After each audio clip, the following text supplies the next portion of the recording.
Ty, let's talk about a couple of topics that are in the news a lot lately in regards to cancer. One of the big ones I think this last year has been cell phones. Yep. I don't know many people that don't have one over the Yeah. age of 10 or 12 years old, but and what you found, how safe or how dangerous are those?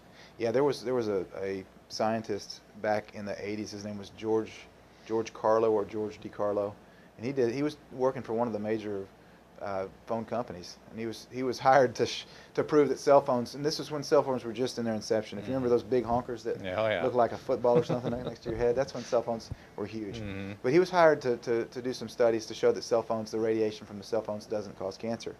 Well, what he found is that it actually does. It causes brain cancer. And so he wrote a book called Cell Phones, Invisible Hazard in the Wireless Age, or something like that, to that effect. Best-selling book like 20 years ago that showed definitively that, yeah, cell phones do cause cancer, and they cause brain cancer. And the brain cancers typically are on the side of your head where you hold the phone. So a good alternative to cell phones is to get a what they call it, a Bluetooth. Hmm. With I'm not up on the cell phones. I have one for emergency purposes only, but I know that you can get a little thing in your ear. But just be sure if you do that, that you keep the cell phone away from you. Don't put it in your pocket, because then it might cause prostate cancer. I mean, because you got the radiation coming off of the phone, Hmm. is the bottom line, and that hasn't changed in 20 years. It's only gotten worse. So if you do have if you need a cell phone, then Bluetooth is probably a better option.